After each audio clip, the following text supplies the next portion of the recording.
शरद पवारांकडून कोल्हापुरातील केशवराव भोसले नाट्यगृहाची पाहणी। नाट्यगृहाच्या पुनर्बांधणीसाठी 1 कोटींची मदत पवारांकडून जाहीर। आदित्य ठाकरेंचा उद्या मराठवाडा दौरा। तर अतिवृष्टीमुळे झालेल्या नुकसानीची करणार पाहणी। नांदेड, कळमनुरी, परभणीतल्या भागाचा घेणार आढावा। महायुतीचे नेते के.पी. पाटील शरद पवारांच्या भेटीला। राधानगरी मतदारसंघातून निवडणूक लढण्यासाठी महाविकास आघाडीकडे जाण्याची शक्यता। सरकारी कर्मचाऱ्यांप्रमाणे आता वेतनासाठी एसटी कर्मचाऱ्यांचा आजपासून पुन्हा संप। संपामुळे ऐन गणेशोत्सवात भाविकांना फटका बसण्याची शक्यता।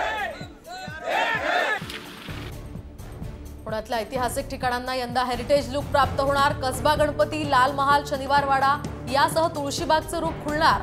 खासगी कंपन्यांकडून प्रस्तावही मागवले। मावळमध्ये तृतीयपंथीयांकडून यल्लमा देवीची पूजा। देहू रोड बाजारपेठेतनं मिरवणूक। पारंपरिक नृत्य करत जनकल्याणासाठी देवीला साकडं।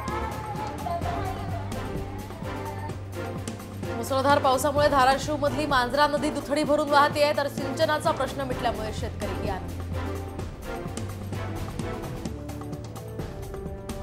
जळगावमधल्या भोगावती नदीला पूर। नदीपात्रातल्या अतिक्रमणाचा प्रवाहाला अडथळा। वरणगावमधल्या व्यापारी संकुलात पाणी शिरल्यामुळे नुकसान।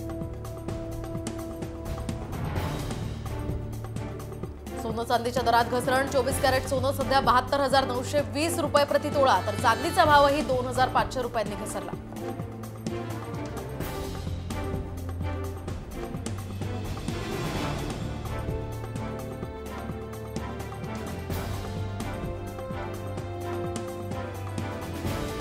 अकोल्यात मोबाईल टॉवरला अचानक आग। शॉर्ट सर्किटमुळे आग लागल्याची माहिती। तर या आगीमध्ये मोबाईल टॉवरचं इंटरनेट केबल जळून खाक।